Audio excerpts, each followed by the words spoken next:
Hi, my name is Joseph Thompson. This is the audio section for my final project for Module 8. First of all, I would like to apologize for not using the Screenomatic software to actually embed the audio into my slides. The microphone on my computer is absolutely terrible, so it would be completely useless. And I thought using webcam would make it a little more personal anyway. So that being said, my presentation will be on my views of death and how they have been affected over the course of our 8-week class. Now, to begin, I think it should be noted that death for many people is a very interesting and intriguing topic. In fact, in many cases it can be frightening. After all, death is kind of an unknown entity that we don't really know much about. Therefore, it can be a great source of anxiety for a lot of people. This was the thing that the class intended to change. It wanted to change our perspectives and give us a better understanding of the different aspects of death, from grieving to the legal process to everything that's kind of associated with it. And so what I'll be doing is sharing my views of what I've learned and how my attitudes have changed from when we began the class 8 weeks ago to where we are now. Now, a good place to begin discussing this topic is to relate the score that I got for our death anxiety inventory. This was a 15-question quiz that kind of studied what areas of death frightened us the most. Now, my original score was around, we did it twice. We did it at the beginning class and now again here at the end. My original score was 15 to 16, if I remember correctly. And it hit everything from fear of the unknown to fear of the actual dying process. And I think part of that was because I didn't know much about the topic at the time. Now, my score has dropped to around 11, which I think is kind of interesting. What I find even more interesting, though, is that of the questions that I answered, the ones that had the most anxiety related to them were not about dying itself, but were actually about, excuse me, what would happen to my family afterwards, whether or not I would leave a proper legacy for them to remember, if I'd leave financial burden, that sort of thing. And there were a few questions that kind of touched on the afterlife, which I'll share my beliefs on here in a minute. But I find it really interesting that there wasn't any anxiety related to the actual dying process any longer, but more how others would view my death. And I think that's partially due because of the education that this class has given and the effect it's had in changing my viewpoint. Now, what I'd like to do is talk about what my viewpoint originally regarding death was, and then I'll go into what it is now. Originally, like most people in the United States, and this was related by the book Understanding Death, Dying, and Bereavement by Michael Lemming and George Dickinson, which is a great book, by the way. Originally, in the United States, individuals think of death as a ominous monster that's just lurking around the corner to get you.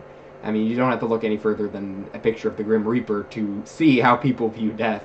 And that's what my views were. I mean, it's something that is unavoidable. We'd have no control over it. And it's kind of this unknown entity that we have no way of defining. I mean, a person can't die and come back. So, seeing as how I'm a person that's kind of anxious anyway, something like death really caused me to be fearful in a lot of different situations. Now, however, I can see death as a normal, kind of natural part of the life cycle. I mean, I find it really interesting that most people will see life and growing up and maturing as part of life, but death is this kind of separate thing that we just don't talk about. I can see that it actually is part of a cycle. We were born, we grow up, and then eventually we die. And the thing that brought about this change primarily was my education into the different cultural and religious views of death. Seeing how different people around the world view this topic helped me to see really what things were based on fear and what things might actually have been based on reality. For example, a website called 20mile.com related a lot of the different religious views.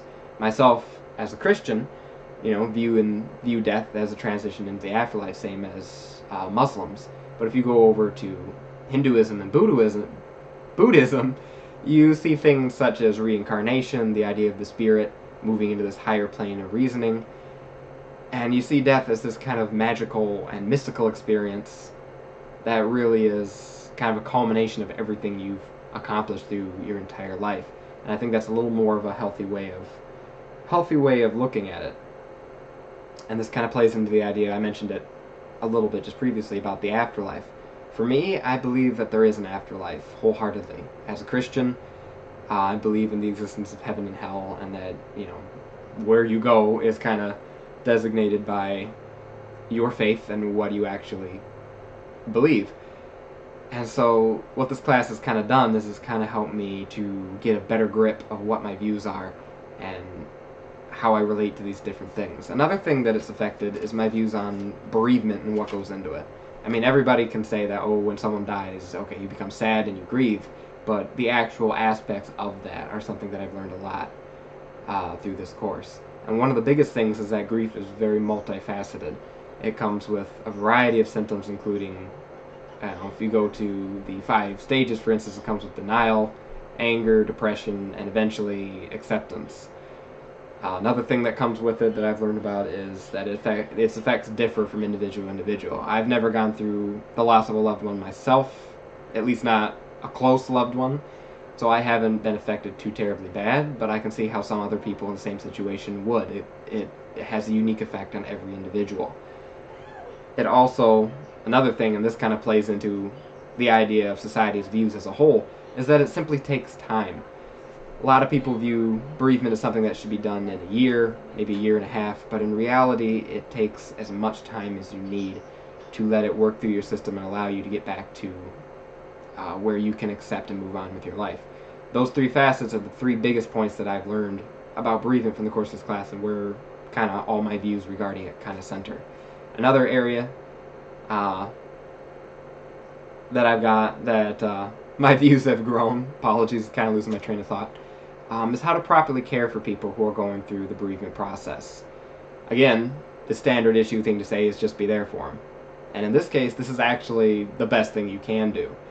I mean, there's a lot of theories about how, you can get them into professional treatment or teach them coping skills and stuff like that. And while those are good, to be sure, they definitely are.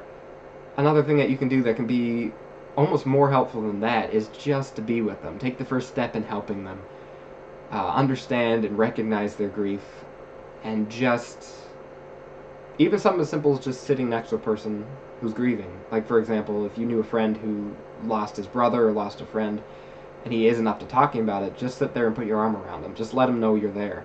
That's kind of the basis of what the book has talked about as the most important thing when it comes to helping an individual get through the grief process, is just to support them. And the same goes for someone who's terminal and who is dying.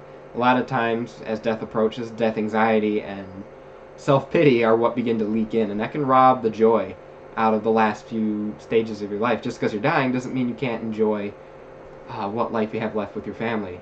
So it's important for people to be around the dying individual and make sure that they feel represented and cared for. This can help make the entire process, both for the recovering family and for the actual dying individual, to make the whole process easier, just to come together as a community. And those are the basics of my views in regard to this subject, and the basics of what I've learned over the course of the past 8 weeks. To help show how this can be applied, I want to give a quick practical example, and that is the idea of healthcare professionals. These are the individuals who care for people who are dying, care for sick individuals, and so it should be noted these individuals need to have a firmer grasp of what death and dying means than what the general population does. And the reason for this is for a couple specific reasons. The first is quite simply that they're the ones who come in contact with death on a regular basis. After all, if you're dealing with terminal or sick individuals, you're going to have some that are pass away on you. So they need to understand what death actually means in order to really relate and understand what's going on. Also, in a helping profession, one of the most important things is not only caring for the patient physically, but like I mentioned previously, caring for them emotionally. Therefore, if you can have a firm understanding of what death and dying means and what your views are, it gives you a better way to relate to someone who is dying and really show that you care for them. And this can reduce death anxiety and preserve a sense of dignity for these individuals, because they'll feel less alone and they feel like you actually care, and it'll allow a helping professional to be able to provide better quality care, because you'll be able to help them physically as well as emotionally.